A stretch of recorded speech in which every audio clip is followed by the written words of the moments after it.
Imagine waking up knowing that anything you do today, grabbing coffee, going to the gym, even walking your dog, could end up in front of hundreds of thousands of people within minutes.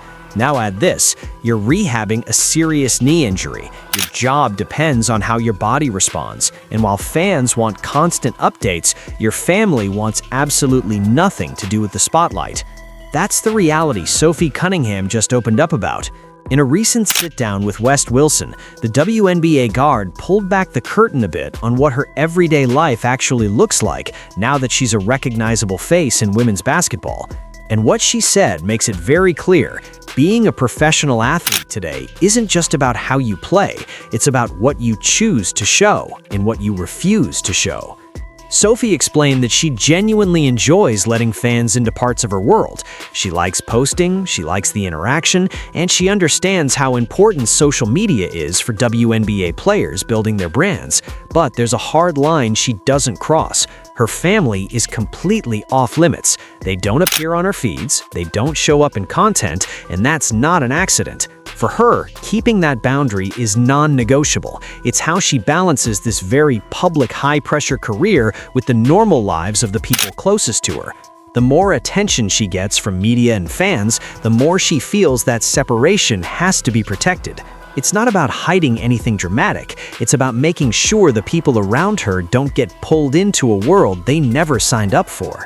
She also talked about how even normal everyday moments feel different when you know you're being watched. Things that used to be simple, going out to eat, running errands, or even just sitting on a plane, now come with the awareness that cameras are everywhere and that someone might be filming for TikTok or Instagram. That low-level pressure follows a lot of WNBA players now, especially as the league grows and more fans are paying attention.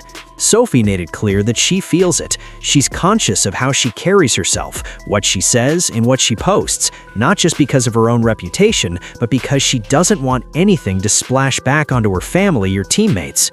And all of that is happening while she's fighting through one of the toughest stretches of her actual playing career. In the 2025 WNBA season, Sophie quietly put together a solid year before everything changed. Across 30 games, she averaged 8.6 points, 3.5 rebounds, and 1.2 assists per contest. On paper, those might not scream superstar, but in reality, those numbers show exactly the kind of reliable, do-your-job player every contender needs. Night after night, she carved out a consistent role. She hit shots, helped on the glass, and did the little things that don't always show up in the box score. Spacing the floor, bringing energy, competing defensively.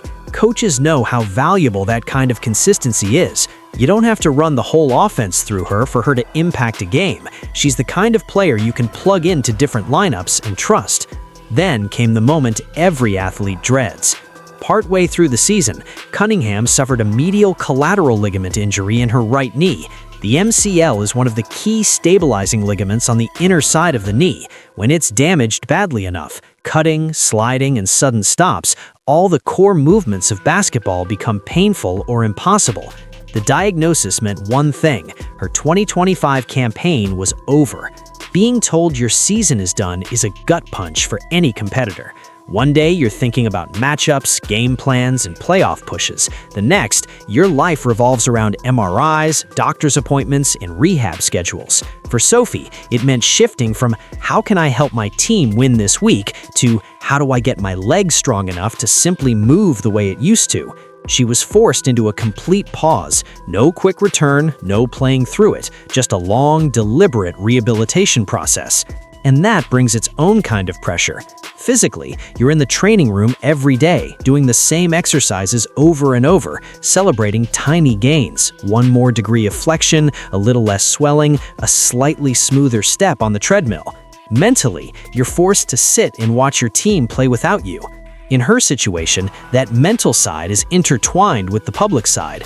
Fans start asking, when will she be back? Is she okay? How serious is the injury really? Some supporters mean well, others turn it into speculation. Some demand constant updates. And as Sophie mentioned in the interview, those are the moments where the line between her public and private life suddenly matters even more.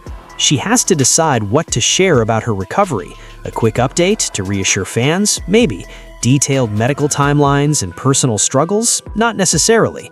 Just because she's a WNBA player doesn't mean the world is entitled to every part of what she's going through. That balance between being open and protecting herself is something she's very aware of as she targets a return in 2026. Right now, her focus is crystal clear. First, get healthy. Second, protect her family. Everything else fits around those two priorities. The WNBA is growing, media coverage is expanding, and players are getting more attention than ever. But for Sophie Cunningham, that doesn't change the order of what matters most. On the basketball side, 2026 is a big year circled on her calendar. Coming back from a knee injury is never simple, especially for a player whose game relies on mobility, toughness, and effort on both ends. She'll need to rebuild rhythm, regain trust in that right knee, and fight again for her role in the rotation. Nothing is guaranteed after a layoff, but her 2025 numbers showed she belongs on the floor, and she knows that. On the personal side, she's doubling down on her boundaries. She's not disappearing from social media. She still enjoys interacting with fans and using her platform, but every post is intentional. She chooses what parts of her life she wants to show and what parts stay offline. Her family doesn't appear in the content. She's not vlogging every second of rehab or turning her private life into a reality show. In an era of constant oversharing, that choice stands out. What came through in her conversation with Wes Wilson is that Sophie is very aware of how different things are for athletes now compared to even 5 or 10 years ago.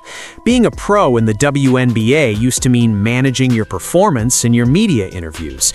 Now it's that plus your Instagram feed, your comments, your DMs, podcasts, clips taken out of context, and strangers recording you in public. She acknowledged that everyday situations now carry an extra layer. If she's out in public and something awkward or emotional happens, she has to assume someone could be filming. If she jokes around with friends, she has to think about how that might look if it's posted without context. That's a lot of mental energy for anyone, especially someone already grinding through a rehab process on a major joint. At the same time, she also recognizes the upside.